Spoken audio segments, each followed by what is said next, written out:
El tema de hoy, el sistema de la democracia, y para esto, pues, una voz autorizada por su trayectoria política, por su trayectoria académica, por su proyección también en el ámbito intelectual.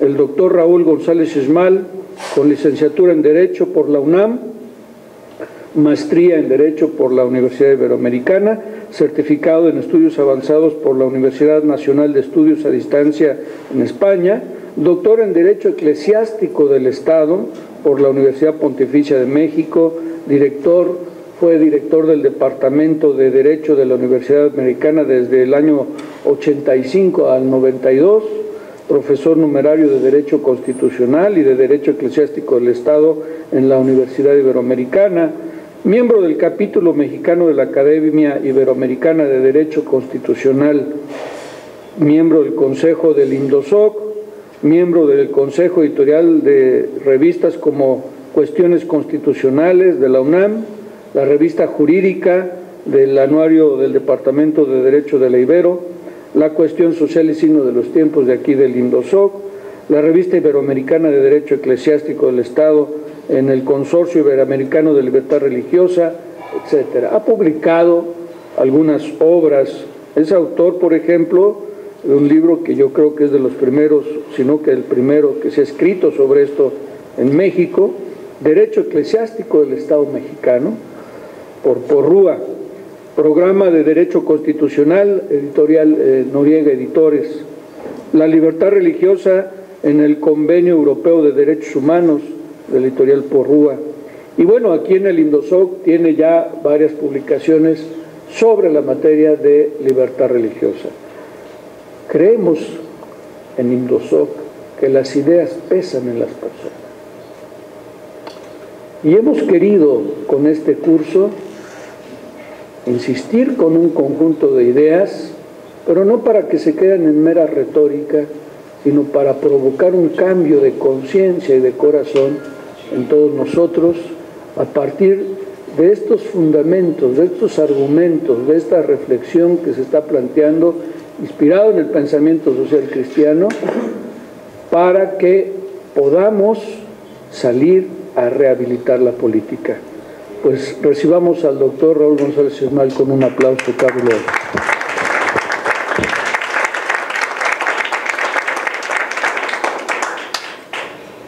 Gracias. Conste que para mí fue una sorpresa el currículum, yo no se lo transmitía a Germán, de tal manera que nada más le agregaría que además sé hacer tú. Bueno.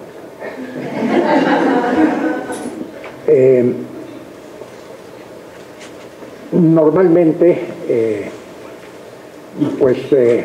me gusta exponer en forma directa, con notas, pero este siendo un tema tan importante, tan amplio, tan rico, y para no distorsionar lo que dice la doctrina social de la Iglesia, preferí en esta ocasión presentar los textos del propio compendio de la doctrina social de la Iglesia, y si acaso hacer algunos comentarios respecto a los mismos. Germán me había sugerido también que recogiera un poco y retomara los temas de las exposiciones anteriores, pero caray, recordando también lo que decía en nuestra mesa a Gerardo Orozco, que no lo veo por aquí, pues ya se ausentó. No Gerardo Cruz, sino Orozco, hijo de Francisco Orozco. No es Francisco, es David, ¿verdad? Ahí está. Ah, David, bueno. Que hablaba David, hablaba de Ortega y Gasset, pues me acordé un poco por lo que me decía Germán, que en una ocasión, José Ortega y Gasset era muy aficionado a los toros, igual que su servidor, y en una ocasión que toreaba Del Monte, hizo una gran faena, y al final le dice Ortega y Gasset a Del Monte: Oiga, Matador, lo único que le falta a usted para inmortalizarse es morir en los ruedos. Y Belmonte le dice, si haré lo que se pueda, maestro. Bueno, entonces yo haré lo que se pueda, Germán.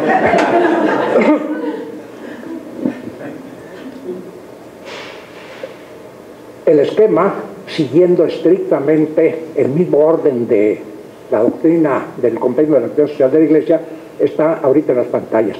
Conste, hablando de pantallas, que a mí me apantalló la doctora Medina con toda su capacidad cibernética, toda su presentación. Yo no manejo estos instrumentos, entonces será muy rústica. Simplemente presento los textos. Estos son los 5 temas que están considerados en el propio capítulo que habla del sistema de la democracia en el compendio y que también pues está presentados en el programa que se les entregó a ustedes. Como en otros momentos, verán ustedes que hay letras en negritas y letras en rojo. Bueno, estas palabras subrayadas en rojo son cosas que yo incorporé un poco o pues para acordarme o para atraer otros pensamientos vinculados con lo que se está presentando en pantalla. Dice así el párrafo 406 del capítulo dedicado al sistema democrático. Dice, una auténtica democracia es posible solamente en un Estado de Derecho y sobre la base de una recta concepción de la persona humana. Bueno, una auténtica democracia está hablando el compendio de que no todos los conceptos de democracia son aceptados o son aceptables por la doctrina social de la Iglesia, sino la auténtica democracia. Esto viene al caso porque la democracia es un sistema muy antiguo que desde luego no lo inventó la Iglesia católica. La Iglesia le insufla sus valores, la insufla de toda la fuerza que proviene del Evangelio, pero ese sistema es tan antiguo como de 5 siglos antes de nuestro Señor Jesucristo. Es decir, es un sistema que se creó, se inventó, por decirlo de alguna manera, en Grecia. En la propia expresión viene precisamente, como se sabe, de los vocablos griegos, demos, pueblo, kratos, poder, gobierno, el gobierno del pueblo. Pero este sistema en Grecia desapareció. En Grecia duró nada más alrededor de 150 años, desapareció y no volvió a reaparecer en el mundo hasta que 2200 años después. En Grecia dura 150 años y luego aparece en el siglo XVIII nuevamente en el panorama mundial. Aunque gentes como Sartori dice que en realidad la democracia fue retomada y fue creada en el seno de la Iglesia Católica en la Edad Media con motivo de la creación, de la fundación de las órdenes monásticas, en donde se elegían a los priores, a los representantes, a través de asamblea y a través de voto y de mucha participación. Pero el hecho es que, digamos, desde la perspectiva más amplia del derecho constitucional, la democracia viene a aparecer en el siglo XVIII. Son 2 hitos, digamos, 2 hitos históricos muy perfectamente ubicados, que es la Revolución Francesa, la Constitución Francesa, no la Revolución de la Constitución, y la Constitución norteamericana. Constitución norteamericana que todavía sigue en vigor. Es una Constitución de 1857, si mal no recuerdo, y que es la Constitución por mucho la más antigua del mundo. Bueno. Entonces, hay que precisar, por lo tanto, que no cualquier tipo de democracia es la que acepta la Iglesia. Sin embargo, ahorita se me viene también a la memoria que en alguna ocasión me puse a revisar en todo el compendio qué dice en los distintos contextos y en los distintos temas la doctrina sobre la democracia. Y resulta que menciona como 40 ocasiones, hay referencias a la democracia y todas son positivas.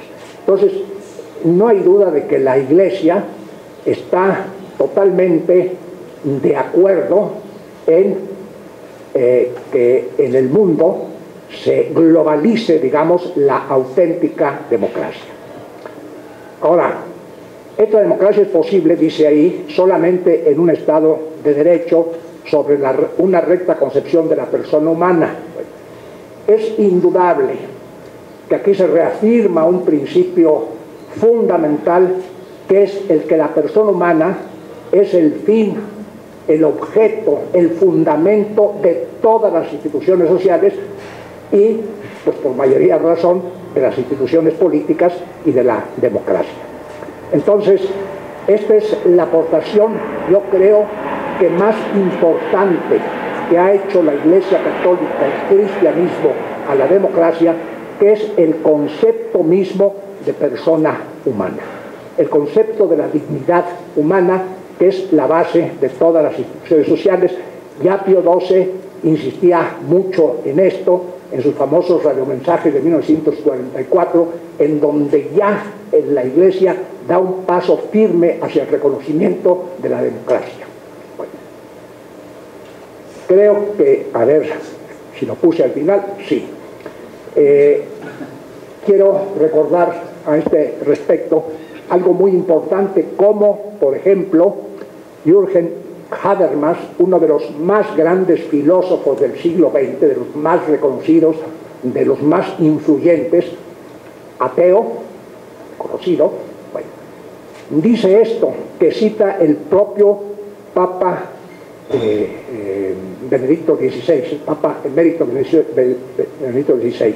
Dice el Papa en un discurso al cuerpo y a las autoridades del cuerpo diplomático de Austria: permitidme citar en este contexto a Habermas, un filósofo que no profesa la fe cristiana, el cual afirma, fíjense ustedes, para toda autoconciencia normativa del tiempo moderno, el cristianismo no ha sido solamente un catalizador. El universalismo igualitario del que brotaron las ideas de libertad y de convivencia solidaria es una herencia directa de la justicia judía y de la ética cristiana del amor. Esta herencia, sustancialmente inalterada, ha sido siempre hecha propia de modo crítico y nuevamente interpretada. Hasta hoy, dice Habermas, no existe una alternativa de ella. Fíjense ustedes cómo, pues, desde el ángulo de la filosofía y de un gran pensador como Habermas, reconoce esto, que no lo reconocen en la propia Europa. Europa ciertamente está en un proceso de descristianización muy claro. Yo recuerdo que se criticó mucho a Manuel Azaña, el que fue presidente de la República Española, porque en 1936 dijo: España ha dejado de ser católica. Y entonces hubo una reacción tremenda, ¿verdad? Y casi en un momento dado esto fue uno de los incentivos de la propia guerra civil española. Pues a lo mejor ahora sí lo podría decir, no con términos absolutos, pero ciertamente hay un proceso de mucho deterioro y se ha negado, desde el punto de vista de la comunidad europea, a reconocer que el cristianismo es la raíz misma de Europa y que nació Europa como civilización, como concepto, como visión del mundo, independientemente de la validez de la fe cristiana, nació insuflada por el cristianismo.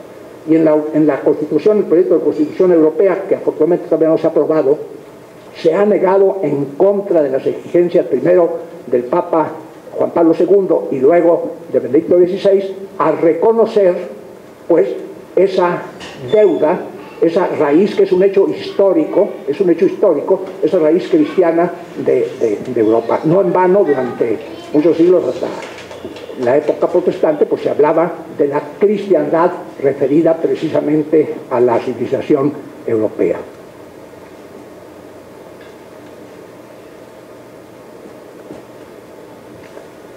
Ahora, en el mismo párrafo que estoy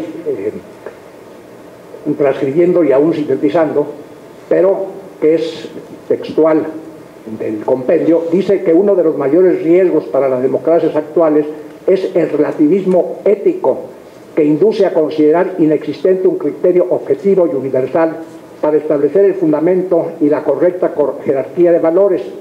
Hoy se tiende a afirmar que el agnosticismo y el relativismo escéptico son la filosofía y la actitud fundamental correspondientes a las formas democráticas.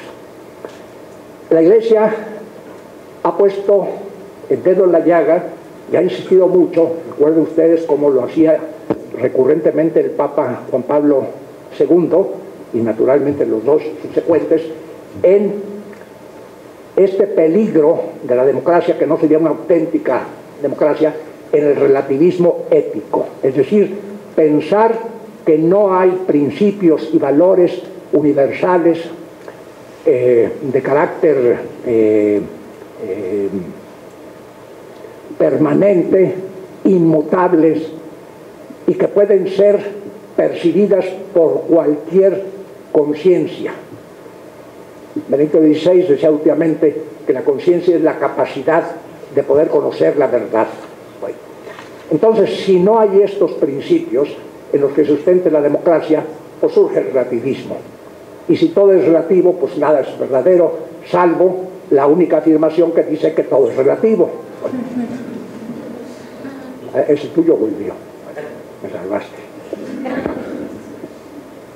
Entonces, es muy importante el que tengamos conocimiento de que estos valores fundamentales, empezando por supuesto por el de la dignidad de la persona humana y otros importantes, pues son la base de una auténtica democracia. Hay muchos aspectos totalmente variables, indiscutibles, pero no ciertamente los principios fundamentales. Si no se piensa, no se acepta la dignidad de la persona humana, pues bueno, ¿qué sentido tienen las instituciones políticas? ¿Qué sentido tienen los gobiernos si no se está al servicio, como pretende la Iglesia y como pretende la auténtica democracia, al servicio de la persona humana? Por eso, aun cuando lo quería mencionar en el punto anterior, de la democracia hay que diferenciar los elementos, aún históricamente, los elementos contingentes que pueden variar de los elementos necesarios o esenciales que pueden inclusive irse captando a través de la evolución histórica de la democracia. Por ejemplo, esta es la dignidad que viene con el cristianismo, pero también es de la libertad, por ejemplo. Si no se cree verdaderamente en la libertad, pues no se puede ser un auténtico demócrata.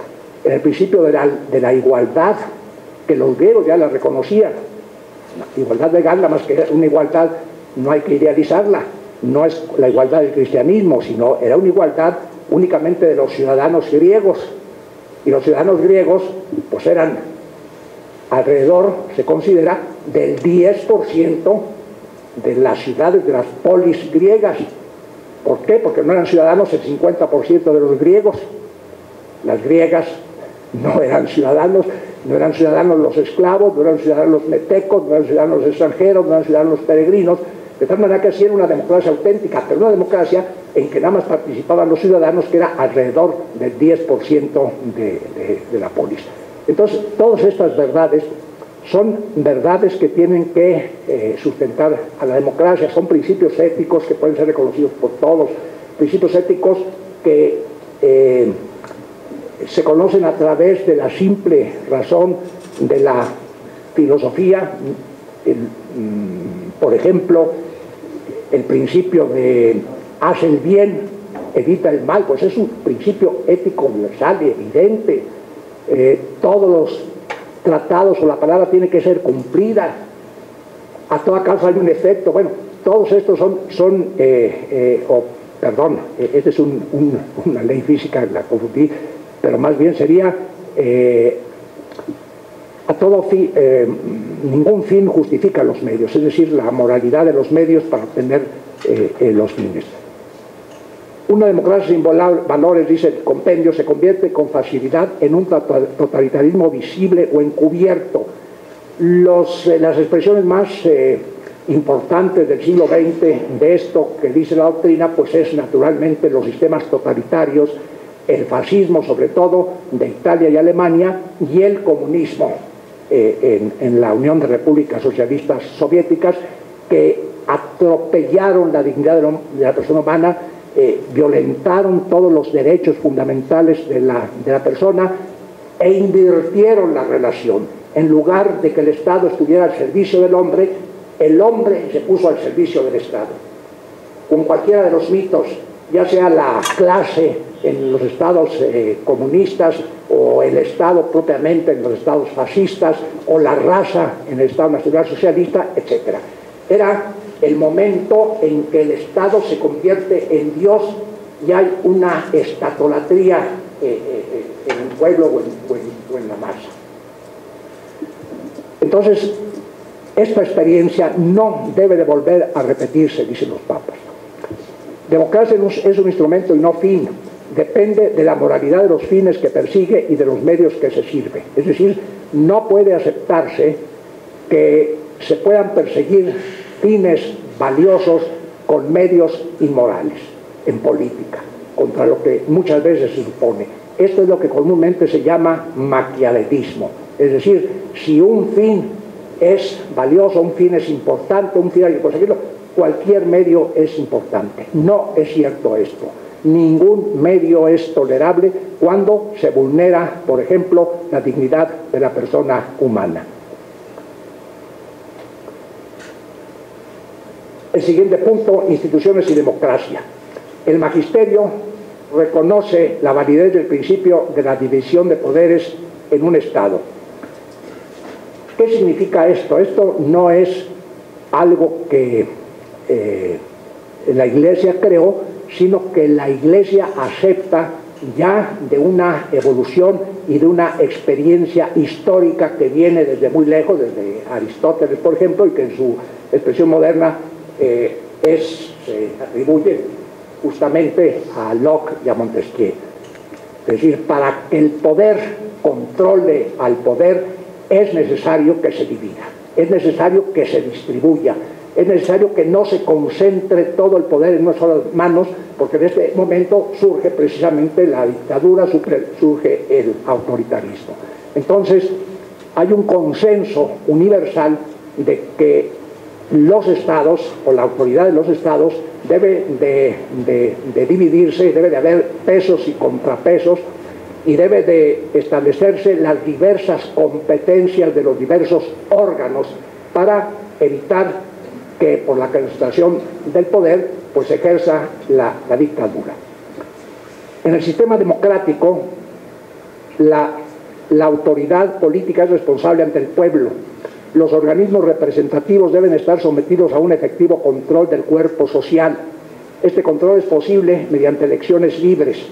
La obligación por parte de los electos de rendir cuentas de su proceder es un elemento constitutivo de la representación democrática. Fíjense ustedes cómo, concomitantemente con la división de poderes, la Iglesia habla del control del poder que tiene que hacerse en primer término a través de elecciones libres. A veces, pues, nos desencantamos de las elecciones, a veces nos abstenemos con cualquier justificación, pero la realidad de las cosas es que no hay sustituto para las elecciones. En cierta forma, tenemos que aceptar que en un momento dado la elección puede o no ser adecuada, puede o no ser, o puede el pueblo no acertar, pero no hay otro medio, no se conoce ninguno que pueda sustituir en un sistema democrático a las elecciones. En última instancia, desde el punto de vista meramente político, la democracia pues es un conjunto de reglas para establecer quiénes llegan al poder, de qué manera se obtiene el poder y cómo se renueva el poder. Y esto no se hace más que a través de las elecciones. Y tienen que ser, además, como lo establece la propia doctrina, y elecciones de carácter libre, de carácter objetivo, que se establezcan todas las garantías posibles para que el voto sea respetado. Entonces, de tal manera que el voto libre y respetado no es una bandera de cualquier partido político, sino de la propia doctrina social de la Iglesia. Entonces, es muy importante que no se falsifiquen las elecciones, y para que no se falsifiquen las elecciones se requiere una serie de instituciones electorales que garanticen este derecho al voto. Fíjense ustedes que tanto, por supuesto, de aquí mismo lo dicen, no puedo yo referirme a todo, pero ciertamente aquí se habla de que las elecciones deben de estar siempre de tal manera garantizadas que no se permita nunca que el voto sea tomado como un medio de manipulación, que no se deforme a través de publicidad, vamos a decir, publicidad equívoca, de avasallamiento publicitario a través de los medios de comunicación, etcétera, sino que el voto debe ser lo mejor informado posible para que la gente vote a sabiendas y con conocimiento de causa. Y también, fíjense ustedes que aquí se menciona que deben de rendirse cuentas, es decir, que la transparencia, la rendición de cuentas de la autoridad es un elemento fundamental de la democracia y que está ya en la conciencia de todos. En México se ha insistido muchísimo en esta transparencia, en este rendimiento de cuentas que no existía hasta hace pocos años, en que fue reformada la Constitución, en que aparece en 2002 una ley de transparencia, en que se crea el IFAI con todos sus defectos, con todas sus limitaciones. Es algo que constituye una verdadera revolución dentro del sistema democrático en México. Tenemos inclusive que distinguir también entre todos nuestros déficits, todas nuestras faltas, pero todo lo que se ha avanzado. Por ejemplo, los abogados, aunque yo no ejerzo desde hace mucho, pero lo saben perfectamente, la importancia que tiene de la transparencia del Poder Judicial, por ejemplo, de conocer las sentencias, de estar al día en todas las elaboraciones de la jurisprudencia, en conocer directamente y en vivo las sesiones, por ejemplo, del Pleno de la Suprema Corte de Justicia de la Nación, que eso fue precisamente la época y a instancia del propio Mariano Azuela, que estuvo aquí con nosotros hace 8 días. Bueno, entonces, esto es importantísimo en todos los aspectos. Yo hablo del aspecto judicial por una deformación profesional, pero es en todos los aspectos. La obligación, esto es muy importante también, de los gobernantes de responder a los gobernados, no implica en absoluto que los representantes sean simples agentes activos de los electores. Perdón, pasivos. El control ejercido por los ciudadanos, en efecto, no excluye la necesaria libertad que tienen los electos en el ejercicio de su mandato con relación a los objetivos que se deben proponer en vistas al bien común. Miren, hay una idea muy generalizada, creo yo, pero que es equívoca desde el punto de vista de la democracia, desde el punto de vista de la doctrina social, pensar que los representantes están totalmente maniatados por un mandato privado, vamos a decir, como de carácter privado, por parte de los electores. Ciertamente, los electores dan un mandato general a los representantes, pero los representantes, vamos a suponer, diputados y senadores, tienen también un ámbito de libertad para determinar conforme a su propia conciencia cuál es la decisión que deben de tomar en un momento dado, con nada siempre a lo que consideran el bien común. De tal manera que en un momento dado puede, no es lo deseable ni es lo razonable, pero puede haber una discrepancia entre lo que piense la gente, los electores, y lo que decida el propio elector. ¿Por qué? Porque el representante siempre debe de votar conforme a su razón y a su propia conciencia. Nada hay que limite o que obstruya la conciencia de los representantes. Entonces hay que hacer conjugar el mandato del pueblo hacia el representante con la libertad de los representantes. Es lo que se llama en teoría política la teoría de la representación política. Y ahora la Iglesia, en el 411, insiste mucho en algo que pues ahora a nosotros, ya la doctora se refirió a ella, en parte, que es la corrupción política.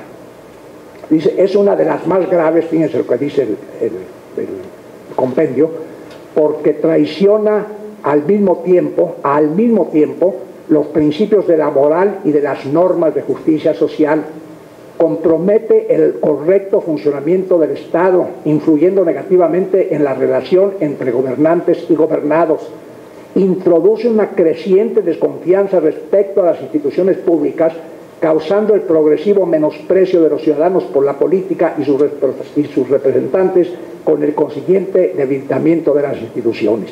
Entonces, esta corrupción rampante en México, de la que lamentablemente ninguno de los partidos políticos, ninguna de las clases políticas genéricamente consideradas escapa, aunque, por otra parte, no puede uno de ninguna manera generalizar de que todos los políticos o todos los miembros o dirigentes de un partido político están dentro de la corrupción, pero ciertamente sí hay una tendencia que podríamos decir se ha generalizado. Esto trae como consecuencia lo que en exposiciones anteriores, para reflexionar sobre lo que sugería Germán y lo que acaba también de decir la doctora Medina, surge lo que se llama la antipolítica. Entonces hay un desencanto por la democracia, un desencanto por la política, y se recurre o bien a una abstención total, a una apatía, a una desesperanza, o bien, como muchos grupos radicales, tratan de recurrir a la violencia pensando que esto puede tener algún resultado positivo. Ya lo sabemos históricamente, pero se nos olvida, la memoria histórica es tremendamente falible, que la violencia, aunque sea una frase que se supone ya hecha, la violencia engendra violencia. La violencia no va a resolver los problemas, ni menos en las situaciones actuales de los estados. Ningún grupo violento, ningún grupo guerrillero puede en este momento derribar a ningún gobierno establecido. Lo que sucede es que va a prolongar la inquietud, los problemas, las situaciones insolubles. Ahorita en este momento la FARC de Colombia está cumpliendo 50 años de guerrilla, 50 años de tener al país en vilo, de limitar su desarrollo, etc. Bueno, en El Salvador duraron 25 años también la guerrilla, y eran grupos importantes de guerrilleros como son las FARC, que están financiados, que tienen armas modernas, pero que la fuerza del Estado impide que cualquiera de estos grupos, por más patrióticos que se consideren, pueden en realidad dar buenos resultados ni sustituir al gobierno. Por eso Mariano Azuela decía, y creo que alguien también lo comentaba, Germán, que una de las condiciones para justificar un movimiento violento, un movimiento armado, es el éxito. Pero no es una condición simplemente pragmática, es una condición de carácter moral, ¿Por qué? Porque si una guerrilla, un grupo que se pretende levantar en armas en un momento dado no tiene garantizado los medios, el financiamiento, etcétera, en ese momento va a generalizar el sufrimiento y lo va a hacer permanente. Por eso no solamente es una condición de orden práctico, es una condición de orden moral el éxito. Y otras muchas que se establecen desde la época de Santo Tomás de Aquino, como el que se violen sistemáticamente los derechos fundamentales, que no haya manera de sustituir al gobierno por otro, que no haya manera de evitar que el gobierno siga ejerciendo el poder abusivamente, que se hayan agotado todos los medios políticos y jurídicos, etcétera, etcétera. Entonces, de hecho, es casi imposible en estos momentos el poder justificar moralmente la posibilidad de un grupo armado, de un grupo violento que pretenda establecer la justicia, la libertad en contra de una situación de hecho.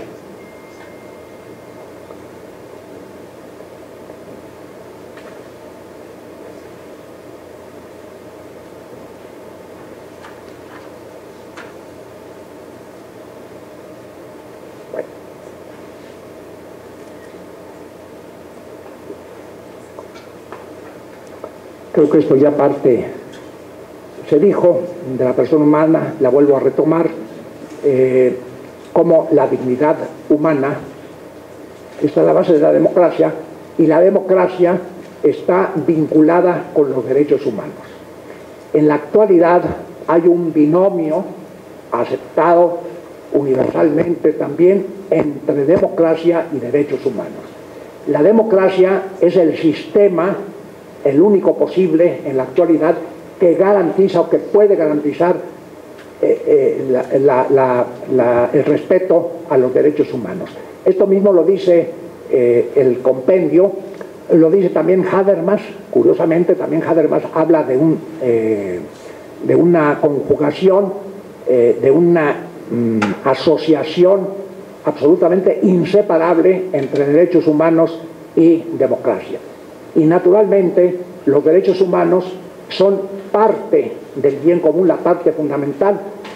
En la Centésimos Annus y en otros documentos se habla de que en realidad el contenido fundamental en la actualidad del bien común son los derechos humanos, derechos fundamentales de la persona humana, se le llaman también derechos esenciales, etcétera, etcétera. Bueno, estos derechos tienen un fundamento que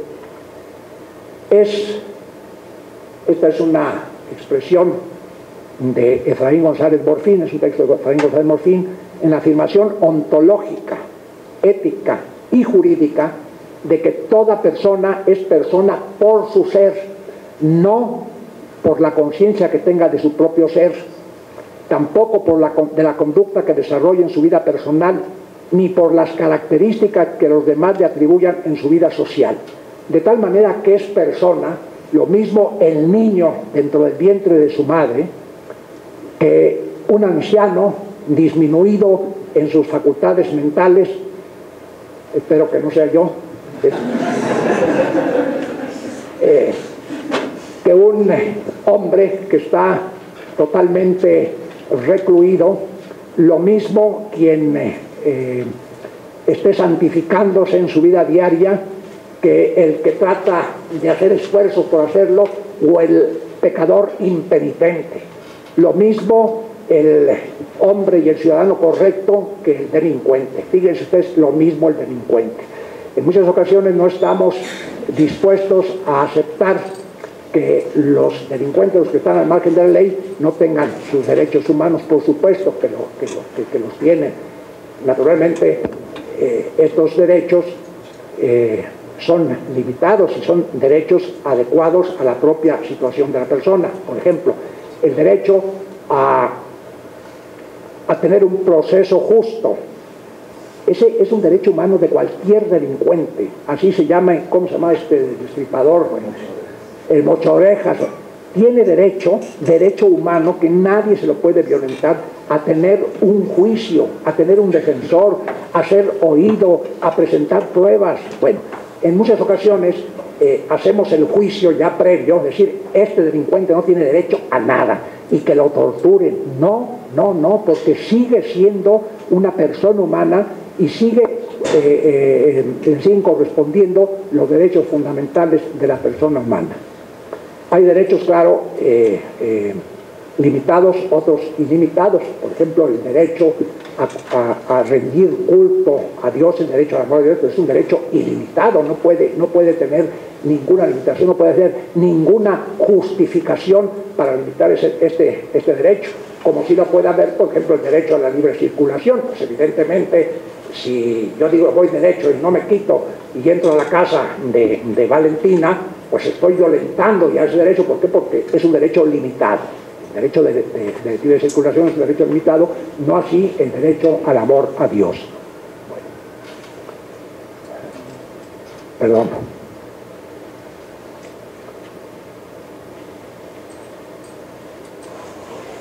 No se me da esto de la cibernética.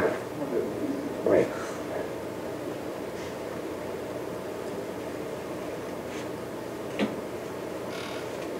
Instrumentos de participación política. Los tan denostados partidos políticos, y a veces con justificada razón, salvo de las muy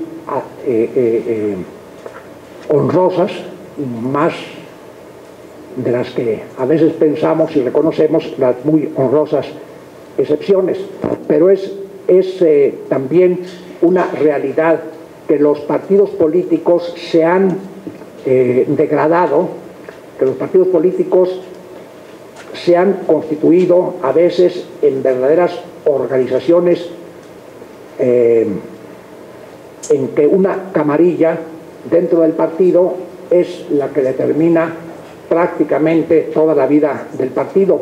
Por eso el compendio dice: los partidos deben ser democráticos en su estructura interna, capaces de síntesis política y con visión de futuro. Entonces, los partidos políticos son también indispensables e insustituibles en la democracia, porque, como dice el compendio, están llamados a interpretar las aspiraciones de la sociedad civil, orientándolas al bien común, ofreciendo a los ciudadanos la posibilidad efectiva de concurrir a la formación de opciones políticas. Partido viene de parte, entonces la sociedad, no es que los partidos, como pretenden mucho para anatematizarlos, dividan a la sociedad. No, es la sociedad la que está previamente dividida, y los partidos lo único que hacen es catalizar esas diversas corrientes de opinión dentro de la propia sociedad. Los partidos surgen precisamente de la realidad de la división de la sociedad, y para evitar los conflictos directos, bueno, pues es a través de los partidos que van a representar las diversas tendencias ideológicas y los diversos intereses legítimos de la sociedad. Ahora, hay que tener también muy presente que los partidos políticos no pueden representar a la Iglesia Católica. Los partidos políticos, por más cristianos que se sientan y por más políticos católicos que tengan en sus filas, no pueden pretender ser los representantes ni de la Iglesia Católica, ni de la doctrina social de la Iglesia, ni del bien común. Hay diversas opciones legítimas del bien común, entonces uno puede optar por diversos partidos políticos siempre y cuando respondan pues a estas exigencias. Entonces es una realidad que vivimos en un pluralismo, que es una sociedad ya no monopolizada, sino pluralista, y en la cual existen diversos partidos políticos que legítimamente van a disputar el poder, y el poder como medio para lograr la realización de sus programas políticos. Ahora, uno de los instrumentos que se tiene en la democracia y los partidos es el referéndum. Hay muchos medios para la democracia que se llama participativa, que es un complemento de la democracia representativa. La democracia representativa es a través de las elecciones directas de los representantes generales. Pero puede haber instrumentos de participación política como el referéndum. El referéndum significa someter a la decisión directa del pueblo, por ejemplo, la aprobación de una ley, la revocación de una ley, la oposición, por ejemplo, a una ley. o una nueva constitución, por ejemplo, se somete a referéndum. Significa que el pueblo dice sí o no respecto a determinado tema, determinada cuestión que se le está proponiendo a su consideración. En México prácticamente no existe el referéndum, ni tampoco, quiero decirlo, en mi opinión, no es una panacea. No es cierto que el referéndum funcione admirablemente en las democracias. En algunas sí, y en algunos casos sí, y en otros no. Hay que recordar que la democracia y las elecciones, que son tan importantes, son para cuestiones de orden práctico, no para resolver cuestiones de verdad. Imagínense que en unas elecciones o en un referéndum se pusiera a consideración si Dios existe o no existe, ¿verdad? Y entonces eso fuera un problema de discusión pública. Bueno, hay otros, por ejemplo, la iniciativa popular, que está todavía creo que en la Constitución y que nunca se ha utilizado, que se habla también como panacea, y están otras varias instituciones, como lo sabe el abogado. ¿Dónde está? Ya se me fue. No, creo que está atrás, Orozco, David Orozco. Bueno, la información se encuentra entre los principales instrumentos de participación democrática. Es impensable la participación sin el conocimiento de los problemas de la comunidad política, de los datos de hecho y de las varias propuestas de solución. Es necesario asegurar un pluralismo real en este delicado ámbito de la vida social, garantizando una multiplicidad de formas e instrumentos en el campo de la información y de la comunicación, y facilitando condiciones de igualdad en la posesión y uso de estos instrumentos mediante leyes apropiadas. ¿Me estás oyendo, Televisa y Televisión Azteca? Bueno, entonces, esto ahorita hay un cambio interesante en México que hay que valorarlo también. Se está tratando de pluralizar, y de hecho se está haciendo respecto de los medios de comunicación, especialmente la televisión. Entonces, esta reforma en materia de comunicación y la nueva ley de comunicación, pues es una que yo creo que hay que aplaudir independientemente de otras circunstancias. La sociedad tiene derecho a una información fundada en la verdad, la libertad, la justicia y la solidaridad. Este es un problema muy complejo. Dice, la cuestión esencial en este ámbito es si el actual sistema informativo contribuye a hacer a la persona humana realmente mejor, es decir, más madura espiritualmente, más consciente de su dignidad humana, más responsable, más abierta a los demás, en particular a los más necesitados y los más débiles. Otro aspecto de gran importancia es la necesidad de que las nuevas tecnologías respeten las legítimas diferencias culturales. Entonces, pues hay también en esto de los medios un muy amplio espectro de relativismo ético. Todo se vale, se pueden difundir todos los contenidos, desde los pornográficos hasta los crímenes más horrendos. Bueno, esto no es posible porque se requiere la base de la verdad, la libertad, la justicia y la solidaridad. Ahora, el problema es práctico y hay que reconocerlo. Es una situación muy difícil y muy delicada el poder conjugar este derecho humano de la libertad de expresión, de la libertad de información, de la libertad de pensamiento, con el derecho también a la verdad, a que se transmitan mensajes auténticamente valiosos, éticos, etc. Entonces, ahí generalmente, en la actualidad, los gobiernos democráticos prefieren abstenerse. ¿Qué nos correspondería hacer como católicos? Pues todos los medios a nuestro alcance de difusión, de organizaciones sociales intermedias, de publicaciones, etcétera, etcétera. Entonces, tenemos que ganar esta batalla a base de la razón, a base de la persuasión, a base de la inteligencia, a base de crear la conciencia, empezando pues por los propios niños, ¿no? Empezar desde pequeños, enseñarles a manejar la computadora, no como la manejo yo,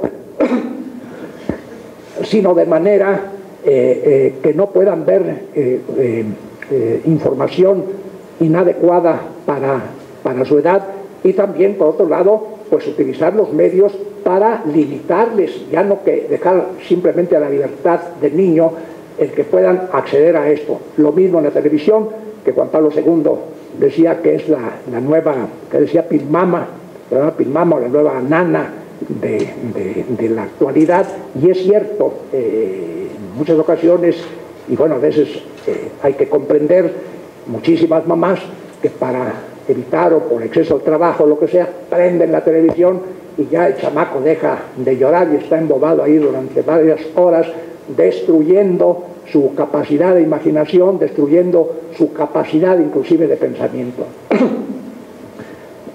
Giovanni Sartori, en un libro muy pequeño que recomiendo amplísimamente, bueno, tan amplísimamente que en este momento ya se me olvidó, habla él de que la televisión es el único invento, digamos, que ha destruido el pensamiento abstracto, la capacidad del pensamiento abstracto de las gentes. Es un invento, decía él, que está creando muchos problemas, que no está auspiciando el desarrollo de las facultades racionales del hombre. El hombre, ¿alguien lo recuerda? El Homo, muchas gracias. El Homo videns. El Homo videns. Bueno. De tal manera que hay que tener mucho particular cuidado con estos problemas de los medios de comunicación. Dice, la persona y la comunidad humana son el fin y la medida del uso de los medios de comunicación social. El bien de las personas no se puede realizar independientemente del bien de las comunidades a las que pertenecen. Es necesaria una participación en el proceso de la toma de decisiones acerca de las políticas de las comunicaciones. Esta participación de forma pública debe ser auténticamente representativa y no dirigida a favorecer grupos particulares cuando los medios de comunicación social persiguen fines de lucro. Por último, la rehabilitación de la política, que es el último apartado del desarrollo de este tema. Todo esto está un poco más desarrollado en la Evangelii Gaudium, y pues yo lo redacté en un pequeño trabajo que ustedes lo tienen dentro de la revista El Signo de los Tiempos, que me parece que se les ha entregado algún ejemplar. Bueno, entonces es nada más un resumen de lo que ahí me permití decir. En el capítulo de Evangelii Deum, que trata de la dimensión social, el Papa Francisco afirma que la política tan denigrada es una altísima vocación, es una de las formas más preciosas de la caridad, porque busca el bien común. Fíjense ustedes, dice, la política tan despreciada es una altísima vocación, es decir, es un altísimo llamado, porque es una de las formas más preciosas de la caridad social. La política no va hacia el bien común de una familia, que es muy importante, hacia el bien común de un grupo, que es muy importante, sino hacia el bien común integral, hacia el bien común de la sociedad. El padre Pedro Velázquez, uno de los precursores más ilustres, más entrañables de la doctrina social de la Iglesia, y uno de cuyos salones en nuestro instituto lleva su nombre, en honor a él, pues hablaba de esto, inclusive de un libro que se llama La dimensión social de la caridad. Entonces, la política tiene nuevamente que ser rehabilitada, nuevamente tiene que ser rescatada, como se hizo hace muchos años, y lo digo, desde una perspectiva totalmente objetiva. No soy militante ni miembro de ningún partido político, lo cual no es un orgullo, pero simplemente no encuentro ahora qué partido político pueda yo pertenecer. Esto no quita que la acción política se pueda realizar en muchos ámbitos de la vida pública. Bueno, pero hago esta advertencia porque hay un hecho histórico muy importante en 1939, como un grupo de ciudadanos mexicanos muy relevantes decidieron rescatar la política de México, decidieron que lo importante es crear conciencia pública y ciudadana con base en valores, crearon un movimiento, crearon un partido político. Ruiz Cortines les llegó a llamar los místicos del voto, que creían en las elecciones y que en un momento dado fueron creciendo de tal forma que también lograron en muy buena parte influir para que se crearan las nuevas instituciones democráticas en México, tan ahora cuestionadas y tan pues dejadas de la mano de Dios. Pero esto no le quita ningún valor a que por primera vez en nuestra historia al voto se le da un valor, y por primera vez en nuestra historia, yo creo que en 1994 con Zedillo, porque fue la primera elección presidencial en que todos los partidos políticos reconocieron la legitimidad de triunfo de Zedillo, aunque con todos los bemoles pues de las elecciones típicas en México, y después vendrían ya dos gobiernos del PAN y uno del PRI. Es decir, se dio por primera vez la alternancia. Nunca en México, salvo la época de Madero, 14 meses en que tuvo el poder, nunca en la historia de México había habido elecciones libres. Bueno, ahora las hay, con las limitaciones que se quieran, con ciertas trampas, pero hay legitimidad en quien llega a los puestos públicos, los diputados, los senadores, el presidente de la República, los gobernadores, en más o menor medida tienen legitimidad a través del sistema electoral.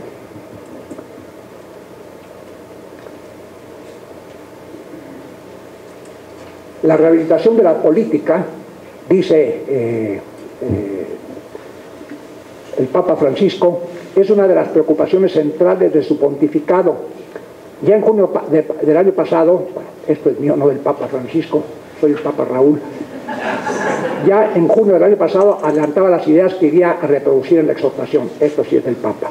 La política es sucia, pero ¿por qué? Se preguntaba el Papa, ya lo había mencionado también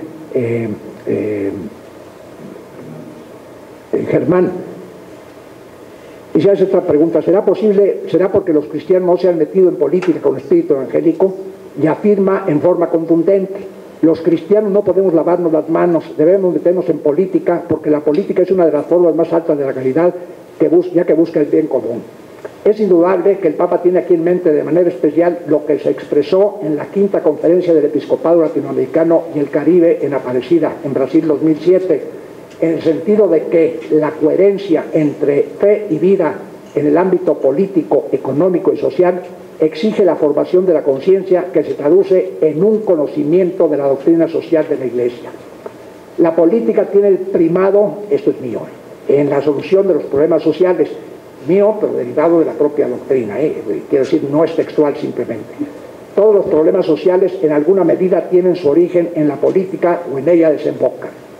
Es cosa de toda sabida, dice Pablo VI, que en los campos social y económico, tanto nacional como internacional, la decisión última corresponde al poder político.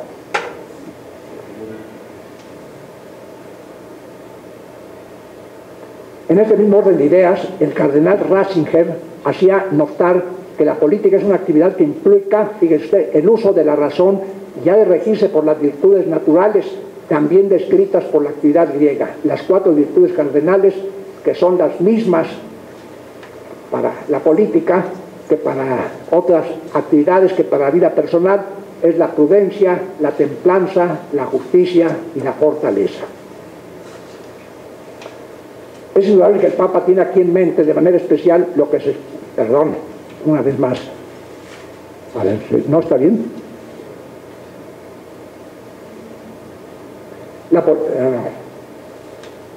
La solidaridad, principio toral.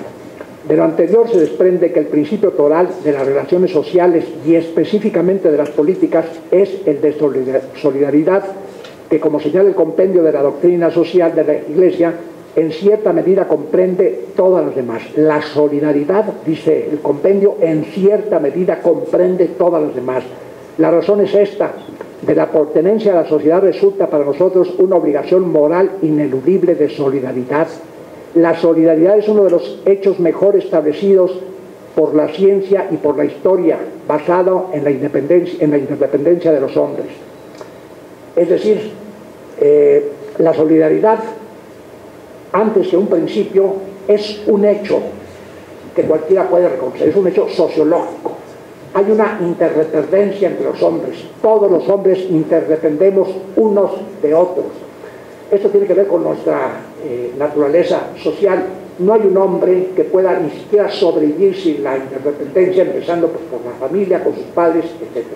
Y hay una interdependencia también histórica, es decir, una interdependencia de los que a nosotros nos precedieron, desde el hombre que puso el fuego, que inventó el fuego, hasta los más recientes. Y esa misma interdependencia, esa misma solidaridad nos obliga a nosotros también para las generaciones que nos van a suceder. De tal manera que cuidar, por ejemplo, el mundo, cuidar la naturaleza, pues no solo es para nuestro propio beneficio, nuestro bien, sino una obligación estricta de dejárselos a nuestros hijos y a nuestros nietos y a los hijos de nuestros nietos. Por ello, de aquí se desprende que, además de ser un hecho social, el principio es cuando de ese hecho, de el principio de la interdependencia, se hace intencionalmente, es decir, cuando de ese hecho se reconoce nuestra corresponsabilidad, nuestra responsabilidad individual y nuestra corresponsabilidad social. Es decir, tenemos que crear nosotros mismos la conciencia de esa corresponsabilidad de todos. Todos vamos en el mismo barco, o como diría el famoso D'Artagnan, uno para todos y todos para uno. Entonces, esta independencia nos obliga a la responsabilidad, a la corresponsabilidad y responsabilidad personal. Todos tenemos una responsabilidad común y, por lo tanto, es indispensable la mayor participación posible en la cosa pública para crear, como decía Pablo VI, una comunidad de participación y vida. Un orden social y político justo no puede subsistir sin solidaridad. Por esto es que la democracia es el mejor régimen político que existe. Churchill decía que la democracia era el peor sistema político que existe, salvo todos los demás. Aquí está en positivo: la democracia es el mejor régimen político que existe, en cuanto en su base se encuentra la participación responsable y solidaria de todos los ciudadanos en las decisiones que afectan a todos. Política y derechos humanos. No se puede desconocer, por otra parte, que la política está indisolublemente vinculada con los derechos humanos. En la época actual, dice Juan 23, se considera que el bien común consiste principalmente en la defensa de los derechos y deberes de la persona humana. Ahora, el sujeto de la autoridad política es el pueblo, considerado en su totalidad como titular de la soberanía. La soberanía es el poder supremo, eso quiere decir super omnia, el poder supremo, quien tiene el poder por encima de todos los demás en el orden temporal es precisamente el pueblo. Pero el pueblo traslada este poder sin perderlo hacia un instrumento que se denomina la Constitución. La Constitución crea los poderes y entonces los poderes ejercen la soberanía que está mediada a través de la Constitución y que la Constitución la deposita en los poderes. No tanto la soberanía, sino simplemente el poder. Es decir, es un poco difícil de atraer estas ideas como el pueblo que es soberano en su origen, Por otra parte, en un Congreso Constituyente, crea una Constitución y esta Constitución va a crear los poderes, va a crear el orden jurídico y el Estado y el gobierno y el propio pueblo, que es soberano, está sometido a ese orden jurídico. Un gran jurista alemán, Hans Kelsen, que por otra parte no es aceptable en muchas de sus teorías, pero él dice que se puede decir que el pueblo soberano participa y se somete al orden jurídico que él mismo crea. Lo crea a través de sus representantes, pero el pueblo mismo se somete a ese orden jurídico.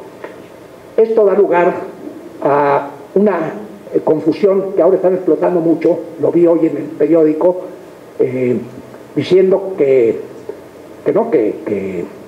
se puede hacer lo que el pueblo quiera en este momento, tirar al presidente o hacer elecciones, etcétera, porque el artículo 39 de la Constitución dice que el poder reside originariamente en el pueblo y que el pueblo tiene en todo derecho la facultad inalienable de cambiar su forma de gobierno.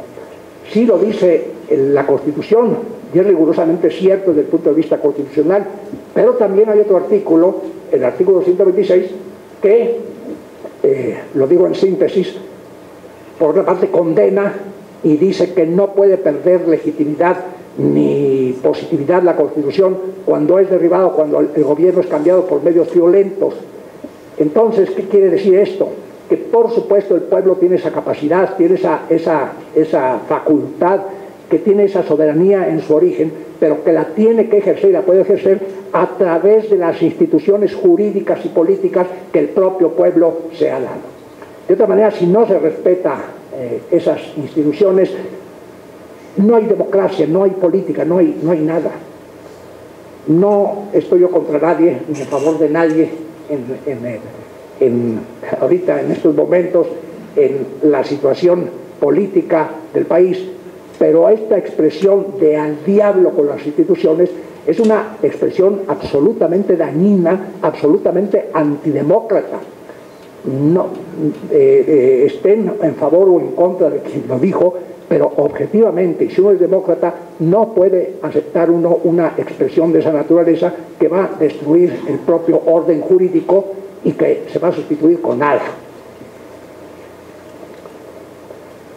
Bueno, esto es importante también porque hay que distinguir entre el pueblo y la masa. El pueblo en un momento dado puede ser manipulado. Ese pueblo de la democracia, ese pueblo puede transformarse en una masa que es fácilmente manipulada, que es fácilmente guiada más que por razonamientos, por instintos o por emocionalismos del momento. El caso más patético de la historia, yo diría de la historia universal, pues fue el nacionalsocialismo, como el pueblo, se supone que más desarrollado, en su momento el pueblo alemán, fue transformado en una masa por un demagogo genial que apeló a su subconsciente, que apeló a sus instintos, que apeló a sus resentimientos, que apeló a sus rencores, buenamente propiciados por los propios aliados en el Tratado de Versalles. Pero independientemente de eso, es un pueblo que se convirtió en masa y que llegó al extremo que todos conocemos en el nacionalsocialismo. Es increíble, algún pensador alemán acababa de decir que la humanidad había pensado dos veces, una en Grecia y otra en Alemania. Pues qué terrible que este pueblo alemán se haya convertido en un pueblo que no supo estar a la altura de las exigencias de la dignidad humana y que ahora afortunadamente lo han reconocido. No hay momento en que las autoridades alemanas, en que el pueblo alemán no haya reconocido este error terrible al que fue conducido por un demagogo como Hitler. Entonces, la masa, como oposición al pueblo, esto es una acotación mía, es un conjunto despersonalizado de individuos sin responsabilidad que se mueve mecánicamente bajo estímulos puramente emocionales, conducida por un líder carismático que sabe explotar esos sentimientos irracionales en beneficio de una causa que frecuentemente prescinde de las instituciones democráticas y fácilmente cae en el fanatismo o en la demagogia. Esto da lugar al fenómeno que se conoce como populismo. El mismo Papa Francisco, en su exhortación, al hablar de la promoción integral de los pobres, advierte que está lejos de proponer un populismo irresponsable. Okay. Bueno, aquí ya voy a concluir en 2 o 3 minutos. Por último, esto que es la cuestión central, diría yo, de la Dignitatis Evangelii Gaudium, perdón, y se refiere a la cuestión central de los pobres, la opción social por los pobres, que naturalmente está en el Vaticano II muy claramente explicitado, que se ha venido desarrollando a través de toda la doctrina social de la Iglesia, pero que ahora llega, digamos, a su punto culminante con el actual Papa y en la actual exhortación. Esta exigencia atraviesa transversalmente toda la exhortación. Nadie debería decir, amonesta el Papa, que se mantiene lejos de los pobres, porque sus opciones de vida implican más atención a otros asuntos, y recrimina que esta sea una excusa frecuente en ambientes académicos, empresariales o profesionales e inclusive eclesiales.